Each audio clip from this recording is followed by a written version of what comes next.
Andrew Esmeralda Tate III, or as he is more commonly known, Bottom G, is a unique example of how a person can spend an entire lifetime repeating the same mistake, all stemming from a single childhood tragedy.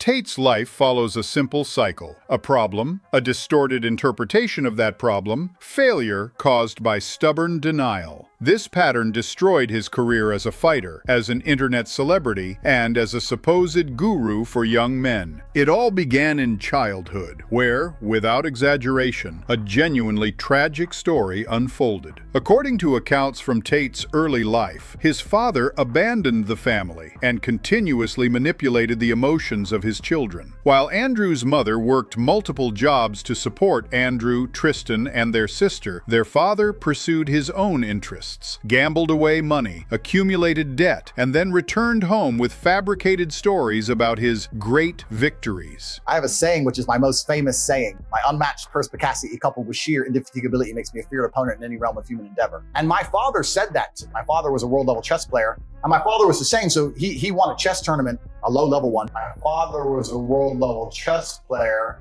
a low level one. He made like $3,000 or something. And he said, "Listen, son, the rent's paid, and I either want 100 grand or nothing. It's just who I am." So we went to the casino, lost all the money.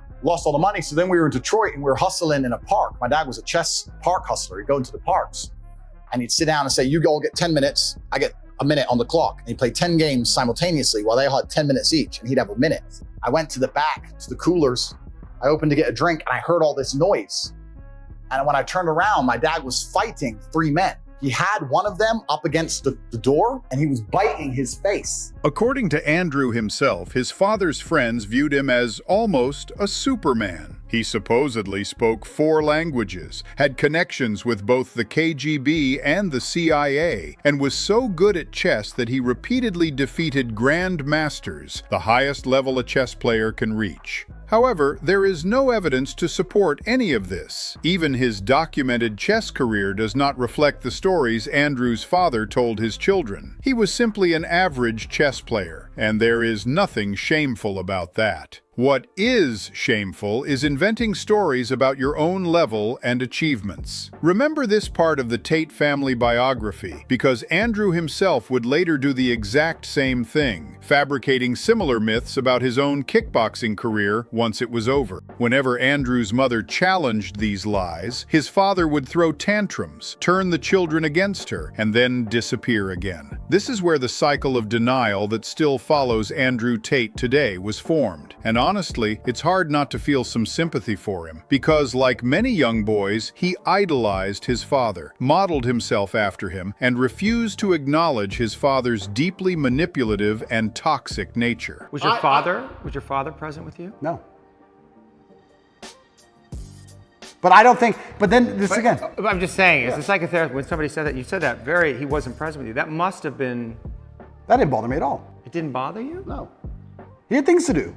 He's a full-grown man. I mean, we could talk about the haircut tweet, but I didn't understand, your history, that you were raised by a single mother. Your father wasn't around. Yeah. So you see him once a year? About that, yeah. When we lived in America up to the age of 11, I saw him more often, once or twice a month maybe, and then. When did they split? I was 10 when they left. But I always understood he's very busy and has a lot to do. So I never. Can you see how the boy might interpret that as my father doesn't care about me? No. You can see how, I understand you sitting here right now, but you understand like a little boy. I think a little boy might think, where's daddy? I want daddy, I'm here alone with mom. And he might be right, because some fathers may not care. But my father did care. Right. He was just very busy. But it must have been confusing for you. No. Not for the little boy? No. Bring. I'm being honest. I'm being honest. It wasn't. Okay. I never Or you cut off, or those feelings were so painful, overwhelming, you cut off from them so quickly and then created this mindset to deal with. I never for a second felt like he didn't care about me, ever. And presence is the most powerful quality that you can have as a human being.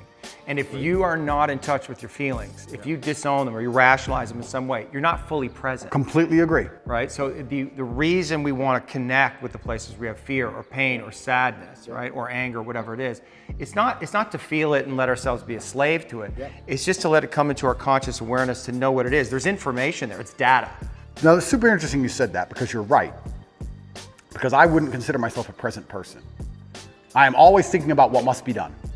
I'm thinking about Interesting. Always. That you would confess that. You're not a present person. No, I'm not present. But here's my frame for presence, right? The reason I'm not all the way present, which is all the way here, is because there's something here that I don't want to feel.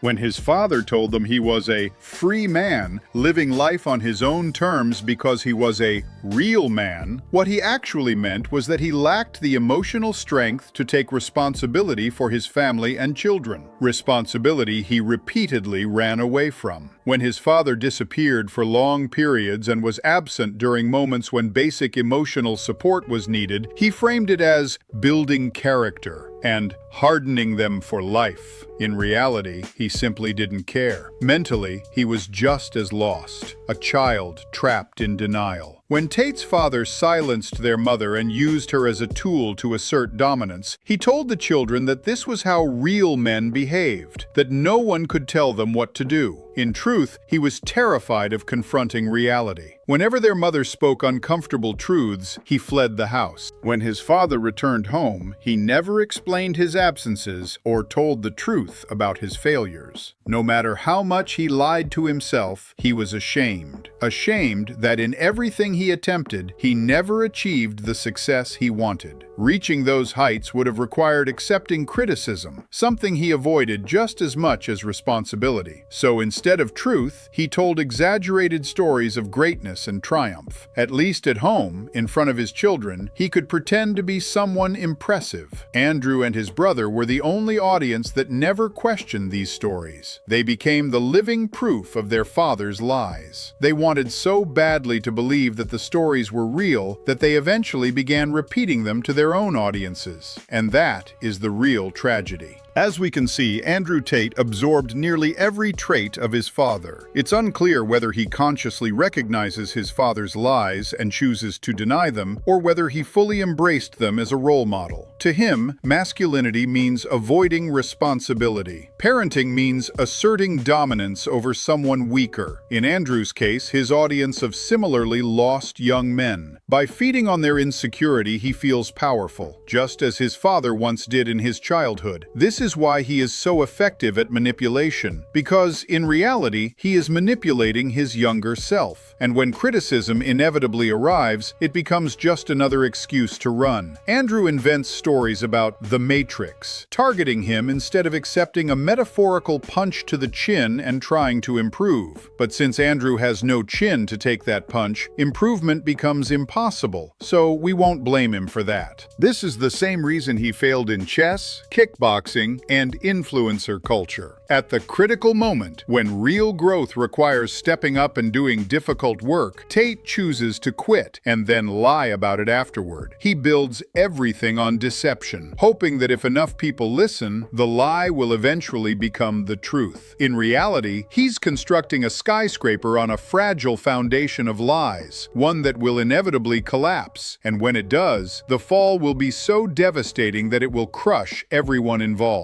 Everything I described earlier is reflected in his life with almost poetic precision. His chess phase ended before it ever truly began. According to the image his father created, Andrew was supposed to be not only intelligent, but also strong. So he became a kickboxer. He chose this path almost entirely to stop hating his own nerdy nature. Instead of accepting himself for who he was, he forced himself into a sport where he never truly belonged. He was too clumsy for such an explosive sport, and too insecure, stubborn, and unintelligent to properly use whatever strengths he did have. Tate wasn't fighting his opponents. He was fighting himself. That's why his fighting style looked like the wet fantasies of a child. Low hands, heavy emphasis on pullbacks and counterattacks. It sounds cool on paper, but in reality, he struggled even against mid-level opponents. Andrew was far more consumed by self-hatred than by any genuine attempt to improve as a kickboxer. He He never learned to use a high guard. He couldn't build real boxing combinations. He was incapable of working effectively on the inside. As a result, his opponents simply ignored his mediocre power, crashed the distance, and beat him up. And if you think I'm exaggerating, we can go through his entire kickboxing career fight by fight.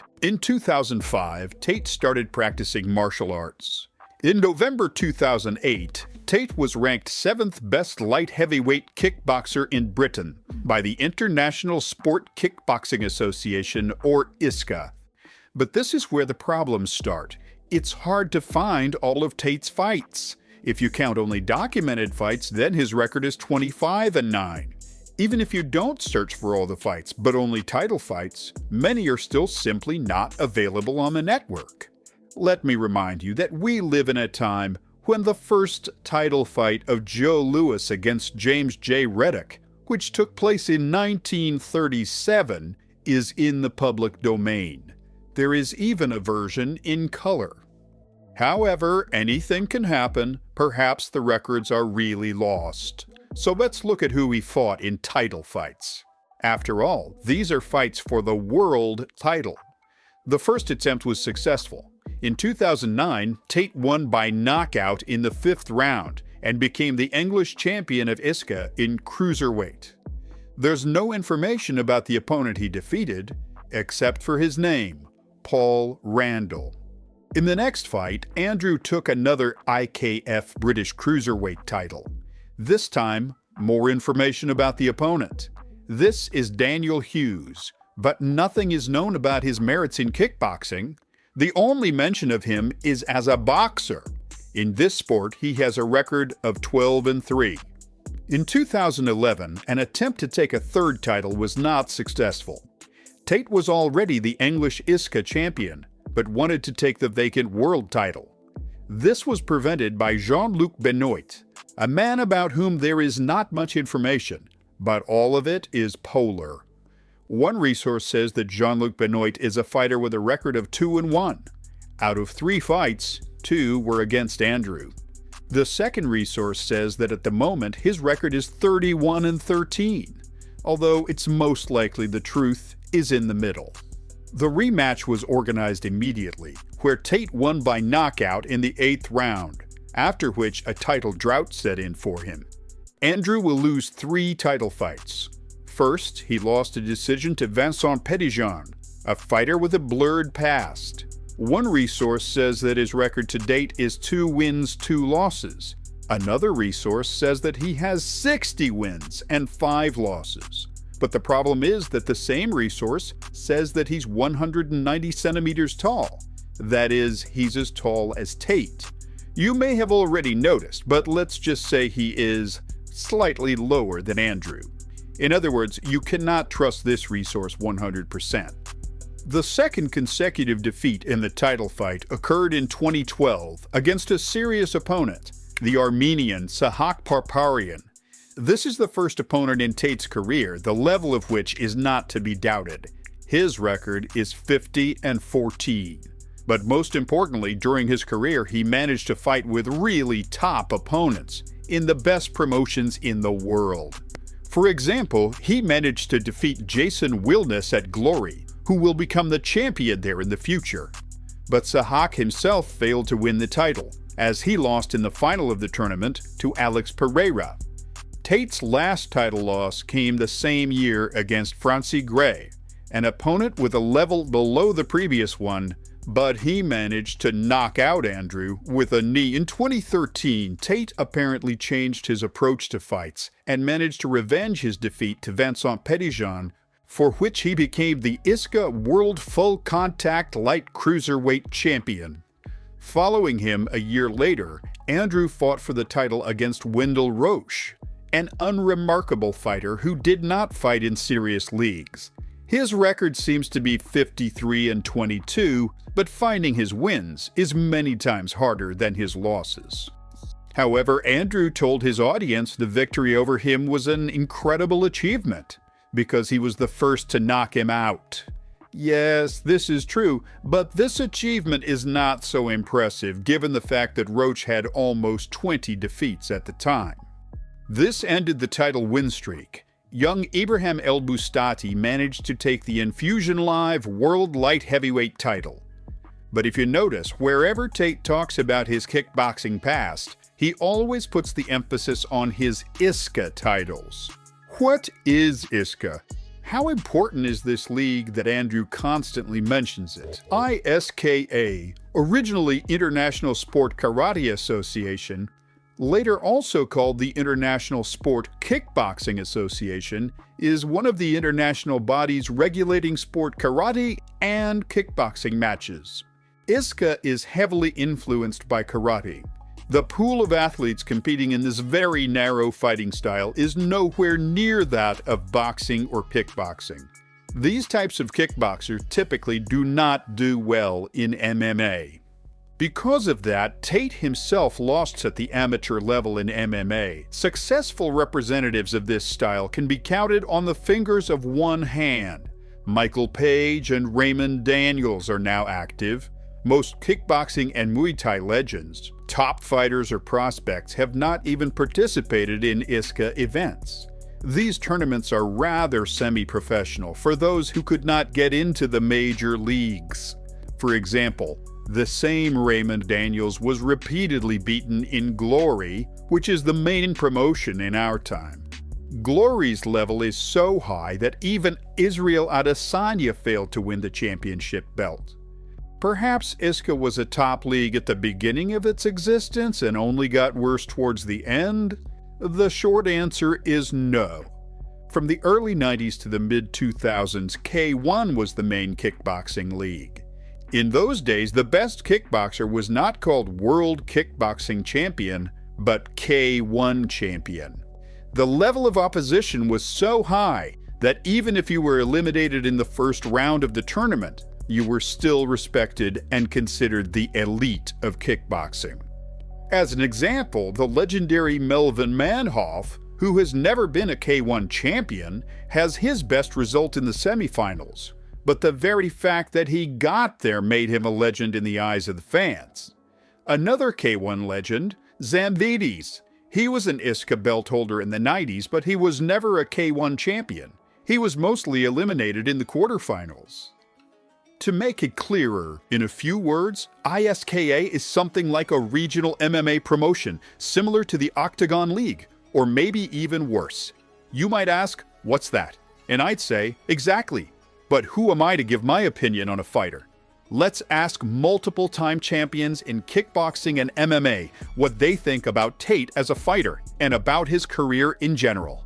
Gabriel was not flattering about Tate's resume, and also openly ridiculed his advice for kickboxers. I cannot stand when people act like they know how to fight, but they really don't. And then they go on and try and teach people or convince them they're experts in the sport. And now we have this guy, Andrew Tate, talking about how to guard up with his gloves and how it just doesn't work. Okay, let's look at this. People who don't fight have this idea that you just keep your gloves up to protect yourself. But the problem is that doesn't work. Punch 20%, right? If I'm actually going, just like, your face will be a mess. So the idea that you just cover up doesn't work, because if I'm landing knuckle, I'll break all the bones in your hand. You can't just statically stay there. You can't against someone who can't fight. Against someone who's big, who can punch, you're gonna get fucked up. You have to move. Okay, yes, absolutely. Head movement is ideal. It'll work better. If somebody throws a punch and I can move versus guard up, sure, do that.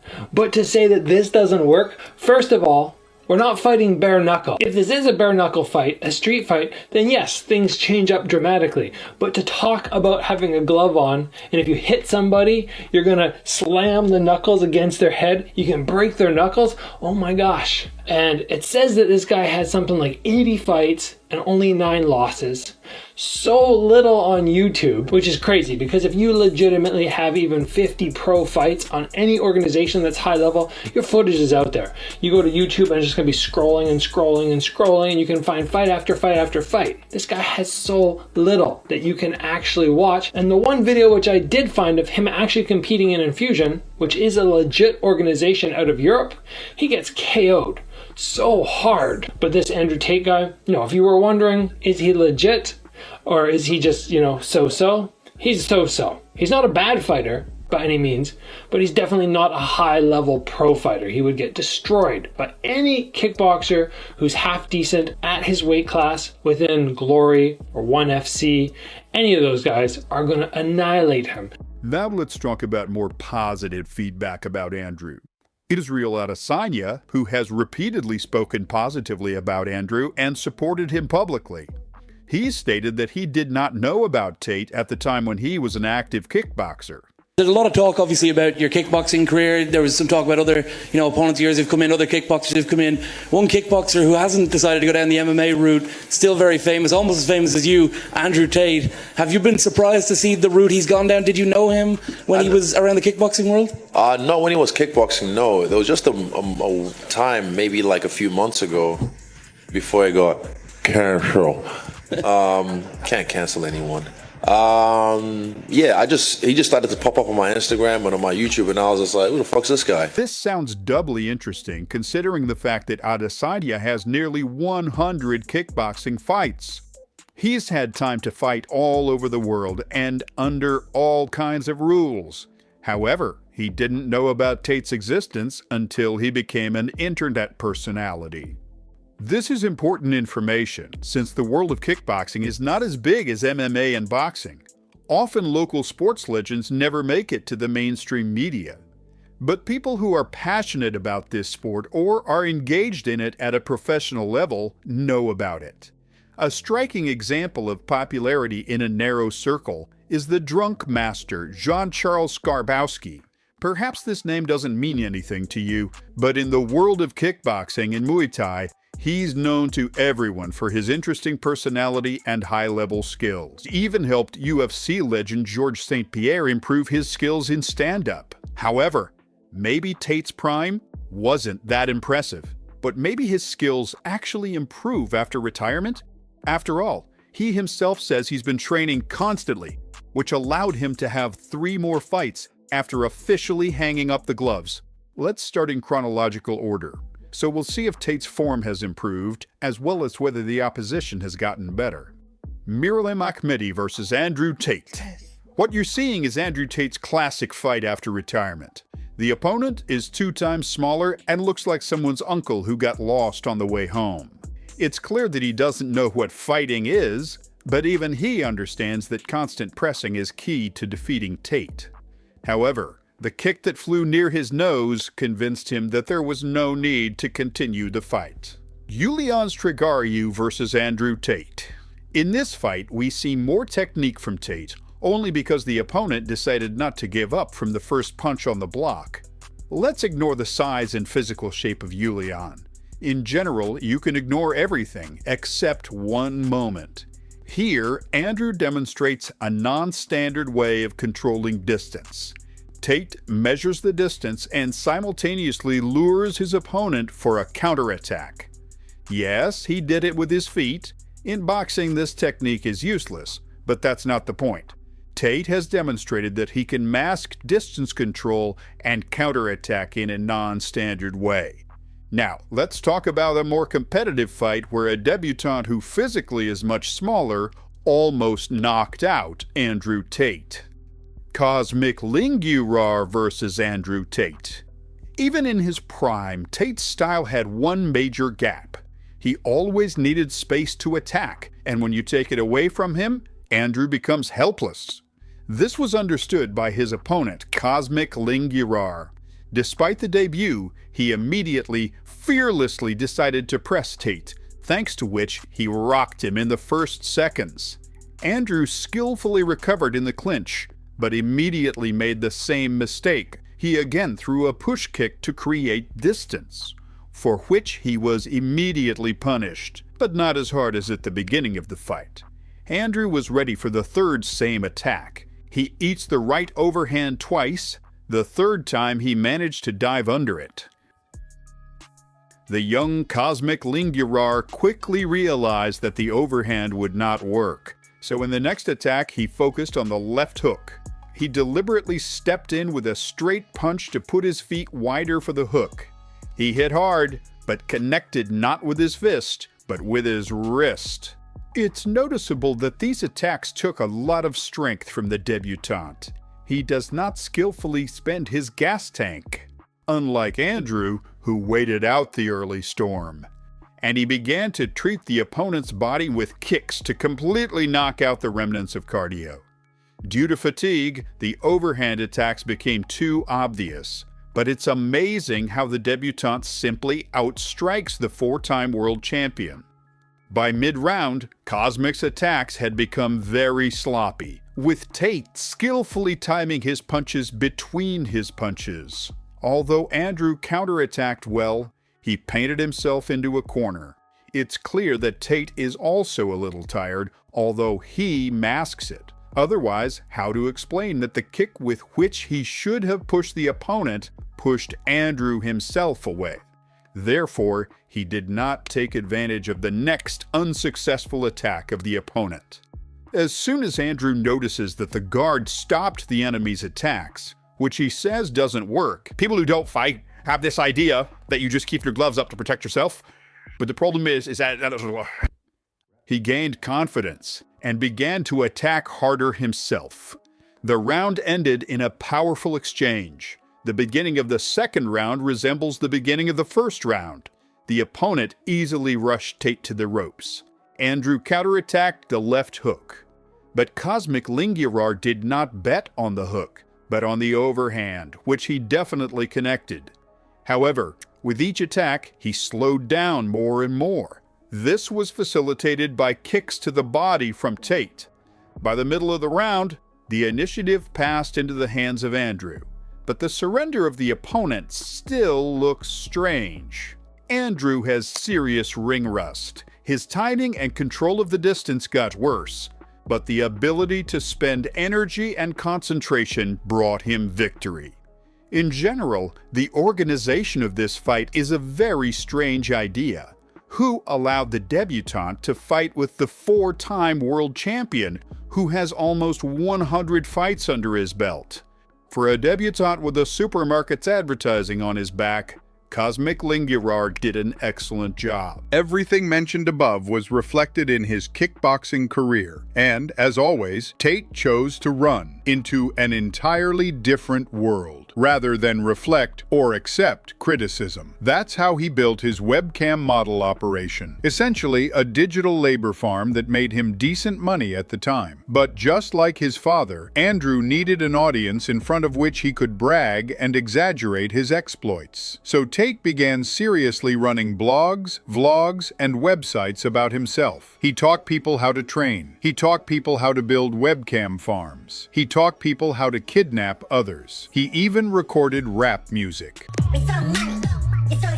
All of it served one purpose: to boast and to hear admiration from others. For a long time, none of it really worked, until COVID happened. And this is the crucial detail many people miss. During lockdowns, ordinary people were trapped at home, bored, scrolling the internet for far too long. And that's when they collided with the absolute bottom of the internet, a marginal, swamp-like subculture completely detached from reality, whose existence most normal people never even knew about. Normies were simply not prepared for the level of dishonesty, bitterness, and manipulation practiced by the inhabitants of that swamp. It never occurred to them that this bald fraud was improvising nonsense on the fly, exploiting sensitive topics purely for attention and money. The more informed part of the internet immediately recognized his rotten nature, but they were a minority. Most normies fell straight into his misinformation, lies, and rage bait. Vulnerable teenagers swallowed every word, because in reality he was speaking to his younger self. He knew exactly where to strike. Very quickly, these swamp champions started gaining popularity. To be clear, Tate wasn't the only one. There were many others. One of the more famous figures was Jordan Peterson, a man who seemingly sold his soul to the devil in exchange for the voice of Kermit the Frog. I don't know if you're copying my voice or what. That's the circular definition. That's the circular definition. You stake your life on it. And you die for it. I feel like I'm talking to myself here. Much like Tate later on, on, this toxic ideology ultimately destroyed Peterson as well. First, by getting him deplatformed almost everywhere, and then by pushing him toward a mental breakdown. But Andrew's path was slightly different. If Peterson once had the luxury of touring universities, standing in front of students and presenting outdated ideas from psychology and sociology as groundbreaking discoveries, Tate had no such stage. He was locked away in Romania, but once he finally got what he wanted, he told exaggerated stories about his life, layered them with lies, and people listened. Some admired him, some hated him, but it was that very attention that destroyed him. Once again, he entered his familiar mental script, denying the problem entirely. Instead of accepting criticism or reconsidering what he was broadcasting to teenagers, Tate retreated into denial and began blaming the Matrix. What happened next, you already know. When an attention-hungry idiot openly admits to crimes and inhumane behavior, opening a criminal case becomes very easy. And because Tate exaggerated everything, he effectively wrote his own indictments. He was banned from all major platforms. Many of his assets were seized. Eventually, he ended up behind bars. The Tate brothers tried to play the narrative that they were imprisoned for nothing and that there was no evidence. From that point on, their financial situation deteriorated rapidly, so badly that they then moved on to launching pump and dump crypto coins. But that scheme shut down quickly. Despite the massive attention they received, their real audience consisted mostly of teenagers with no income. Not exactly a group you can extract serious money from. Attention alone doesn't automatically translate into profit. However, fan attention can still be exploited. Andrew agreed to fight in the Misfits Influencer Boxing League. He stepped into the ring against an awkward influencer named Chase Demore. Even before the fight, during the stare-down, Tate flinched from the slightest movement by Chase as if he had been electrocuted. Meanwhile, Andrew's fan base claimed that this was actually a good thing and that he was demonstrating unreal reflexes. In reality, it became obvious at that very moment that Andrew realized he had lied himself into a corner, causing his nervous system to be completely overloaded. That nervousness and anxiety carried over into the fight. Tate started the bout by throwing jabs to the body while not moving his head at all. Because of that, even such an awkward boxer as Chase was easily able to counter Tate's punches. Andrew is obviously not a world champion like he claimed. At best, he's an aging amateur who occasionally hits pads. And like an aging amateur, he continued to throw jabs to the body because he had absolutely no idea how to land a punch to the head of a boxer who was backing up with extended arms. A basic distance-closing combination, a double jab followed by an overhand, was completely beyond the understanding of the legendary champion Tate. So he kept pounding Chase's body, while Chase not only started catching Tate with punches, but quickly realized that he didn't even need to punch back much at all. Essentially, Tate posed no threat to Chase from the very first round, which is why Chase decided to simply hang on him in the clinch to completely exhaust him. Of course, Tate, being a multiple-time world champion, understood what was going on, right? No. Apparently, Andrew liked Chase's armpits so much that he started diving into Demore's clinch himself, making Chase's job even easier. At some point, it almost looked like Andrew had some kind of fetish for helping his opponent dominate him in the clinch. The way Tate gave up every position in the clinch and willingly allowed himself to be drained is a mistake not even an amateur would make. It's the mistake of someone who has never clenched his fists in his life. Very quickly, Andrew got tired. However, in a strange way, that fatigue actually helped him. Realizing that the real world is different from his imaginary fantasies, he finally engaged in the fight. He began attempting to punch Chase in the head instead of mindlessly pounding the body with a lazy jab. Almost all of the headshots missed, but at least they cooled down Chase's arrogance a bit. But as soon as the confidence from landing a few punches faded, Tate became even more exhausted and once again started searching for Chase's armpit to hide under it. At first, Demore caught Tate at that moment with straight punches. Over time, he began catching him with uppercuts and seriously rocking him. And when Tate froze from being stunned, Demore followed up with hooks. A couple of times, Andrew saved himself from a knockout in the clinch, pretending he was trying to wrestle. But there there were also situations where the referee clearly chose not to count a knockdown. Apparently, Andrew Tate isn't someone the referee particularly likes, and he decided to punish him in that way. By the end of the fight, Tate was covered in bruises and cuts. Absolutely every exchange, if you can even call them exchanges, he lost. Somehow, Andrew managed to get beaten in what should have been the easiest matchup of his life. The absurd part is that when the judge's decision was announced, one judge scored the fight as a draw. Thank God the other two judges gave the win to Chase Demore, even if with a strange score. On paper, it might look like the fight was close, but it wasn't. But again, had Andrew not been so insecure and lost, he might not have believed his own lies, the same lies his fans believed. Yet he wanted to build his world on deception, and he succeeded. Fans, and many others, genuinely believed he was a world-class kickboxing champion. One might think such a humiliating loss would change him, but if you thought that, you weren't paying attention. Andrew Tate has lived in denial since childhood. He simply does not know how to accept harsh truth, so he did what he always does, avoided criticism and escaped into fantasy. I didn't have anything in my head after this fight. My life ended on December 20th.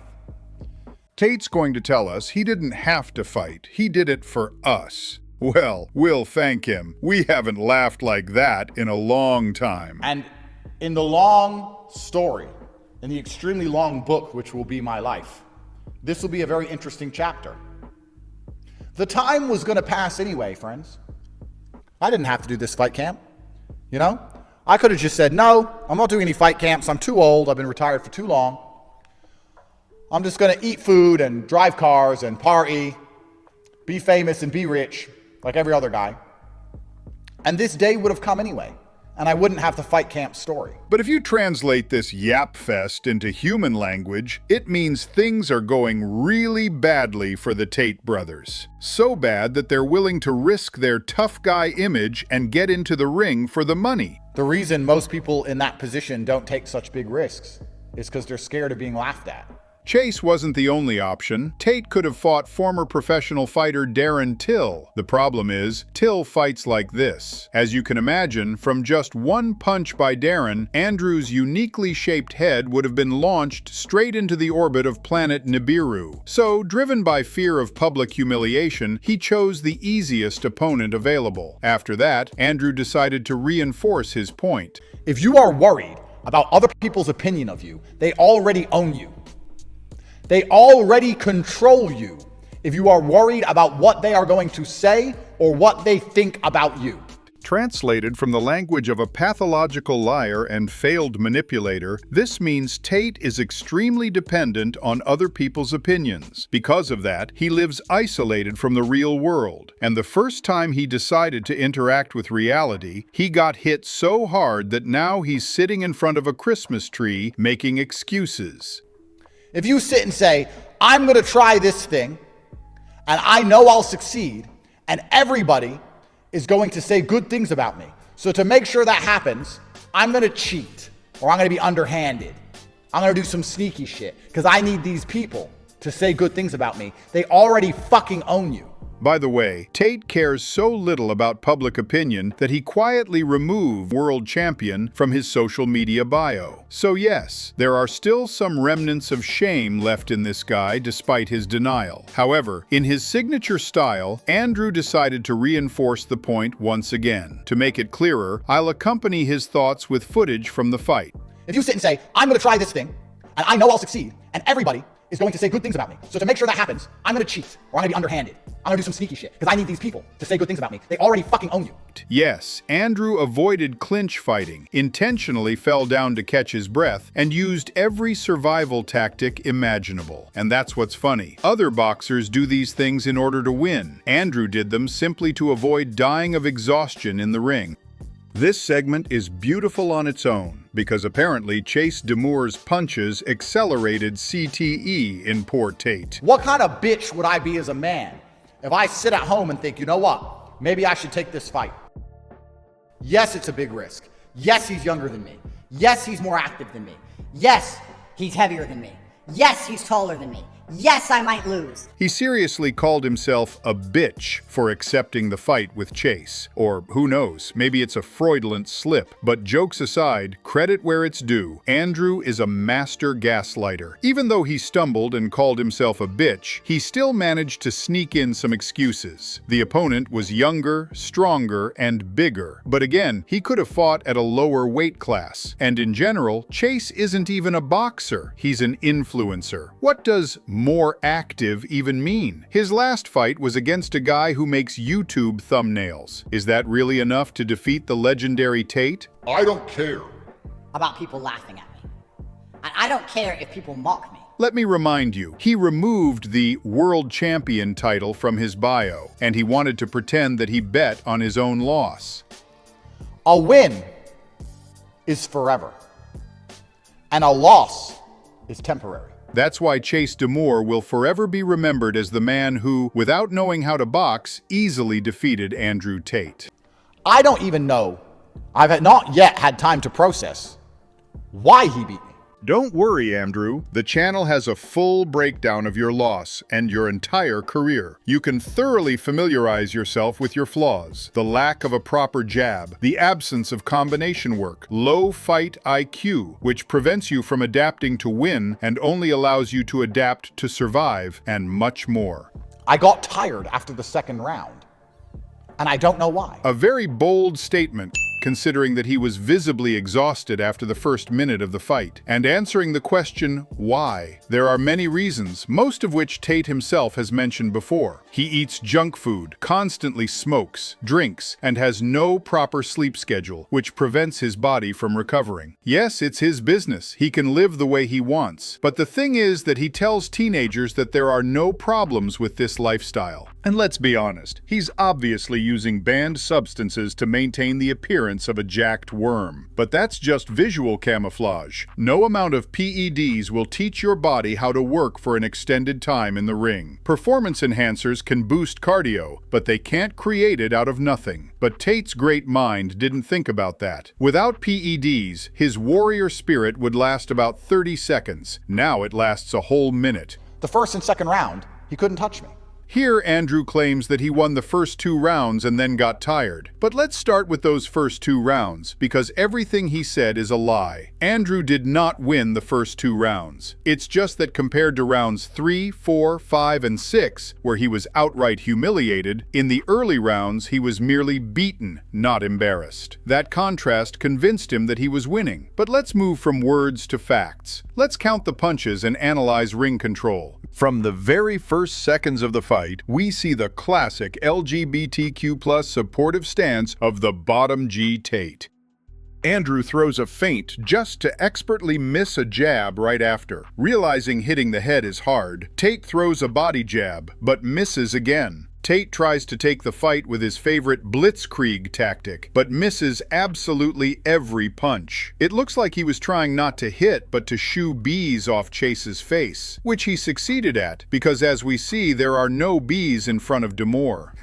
Andrew doesn't slow down and tries to surprise Chase with a jab to Demore's tits. Tate steps in big and throws a body jab, but Chase stretches his arm out and stops all of Andrew's momentum. Tate's signature feint, a left hook meant to bait the opponent into his right straight, fails completely as Demore just steps back and doesn't get hit at all. First attack from Chase Demore, but he misses too. Another jab from Tate, met and blocked by Chase. Andrew throws a feint with left hook and straight, but again, all in the air. Trying to unexpectedly continue the combination with a straight to the body, Tate unexpectedly eats a punch to the head. Andrew tries again to shoo the bees off Chase's face, but apparently Chase has had enough and fires a massive hook to Tate's bald head. Tate either starts performing a traditional Romanian folk dance, common at weddings, or he's just rocked by Demore's punch. You decide. Often when beginners can't land anything and get hit in the head, they start swinging overheads with their head down. That's exactly what legendary champion Tate does, and misses again. Demore fires another hook to the bald spot. Tate, as an alpha male, tries a dick punch, but Demore barely feels it, using a simple pullback to stop all of Andrew's momentum. Tate lands his first really good body jab. Tate tries a straight to the tits, but Chase steps out of the line of fire. For some reason, Andrew is hyper-focused on Damour's boob part, aiming there again. Chase, tired of this strange harassment, lands a precise shot to Tate's chin. Even more amazing considering how he found it at all. Right when Tate throws another clumsy straight, it's obvious he's completely exhausted. His face, legs, and total loss of balance show it. Body jab to Chase. The creativity of Tate continues to impress. Unbelievably, another straight aimed for the body, but again misses. Tate adapts with his classic left hook feint, but instead of a straight to the head, the punch lands in the air around the torso. Chase moves in to close distance, and Tate almost lands something. Another tragic body jab from Tate. He thought he hit, but ends up eating a punch to the head. Tate tries to fight dirty, using the clinch to tie up Damour's arms and land a shot, but he's Andrew Tate, so the punch just slides by. Chase moves forward. Tate rushes to hug and hide in the clinch. Tate tries a combo, but ends up just shoving his bald head under Chase's armpit. Tate clearly worked more in round one, but more doesn't mean better. Damour throws just a couple of punches, and almost all land with real impact. Tate is flailing in the air, creating the illusion he's ever heard of boxing. In round two, same story. There is no need to go in detail. Here, Tate takes even more shots to the head. He starts with a body jab, misses and eats a straight. Tries combinations, hitting only Chase's gloves. When Chase closes in, Tate's head meets the punch so that his back slams against the floor. Round two mirrors round one, but now Tate is completely exhausted, making it easy for Chase to land every shot. As you can see, Tate never won a single second of this fight. The first and second round, he couldn't touch me. As you can see, Tate, without realizing it, has become slightly more humble. Now, simply losing a round equals a win for him. And one of the most humiliating things that can happen in the ring is now just a lost round. Apparently, the humble pie recipe is so powerful that even egomaniacs like Andrew are affected by it. If I didn't get tired, I would have won. This is the immortal classic of excuses. If I hadn't lost, I would have won. But Tate went even further and added that he's the better boxer. I'm a better boxer. The reality is that every viewer of that fight looked like a better boxer than Chase Damour, even an 80-year-old grandma who has never made a fist in her life. But I did get tired. Maybe it's ring rust. Maybe I'm too old. Maybe he's too heavy and he kept leaning on me. Let me remind you that the legendary champion was calling out UFC and kickboxing champion Alex Pereira, who is roughly the same age as Tate, no matter how hard Andrew tries to portray himself as a 75-and-a-half-year-old man. He's not even 40 yet. Yes, that's not prime age for elite-level combat sports, but in the YouTuber heavyweight league, he absolutely should have been able to handle it. As for his claims that Damour was clinching, the problem is that Tate's bald head looked like it was magnetically drawn to Chase's armpits. Tate spent the entire fight hiding in the clinch to avoid either getting knocked out or collapsing from exhaustion. So of course Damour was leaning on him. Tate was allowing it. After Andrew completely discredited Chase's victory, he decided to add a few more words. Never, ever take away your opponent's victory. It's like paying a debt. If you make a bet, you're a man. If you bet $100 on a sports team, you shake hands, and your team loses, and you don't pay your bets, what kind of man does that make you? No, you have to pay your bets.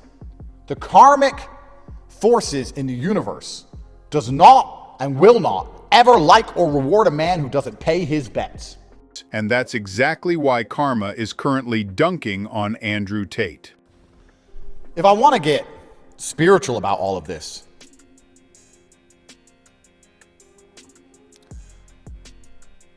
you have to understand that there are forces larger than us people. I think when a person reaches the level of schizophrenia where they start unironically laying out tarot cards to explain their loss, it's time to stop. Out of pure pity for Andrew's bald head, I think we've heard enough. At the peak of his popularity, his signature phrase was, "What color is your Bugatti?" implying that most people didn't have one. Well, what color's your Bugatti? Now the only question left to ask Andrew Tate is, what color is the bruise under your eye? I would like to end the video with the real hero of this story, the person everyone ignores, including the Tate brothers, their mother, Eileen Ashley. While the brothers praised their father and romanticized his lies, they never once said a kind word about the woman who raised them on her own. While their father disappeared and ran from responsibility, Eileen worked 3 jobs to provide for the children and the family. No excuses, no crying, no running away. She took the punch of harsh reality to the chin. Despite the ungrateful nature of her sons, she never gave up on them. If there was ever a true role model and a real spirit of a champion, it wasn't Andrew, Tristan, or their father. It was their mother, Eileen Ashley.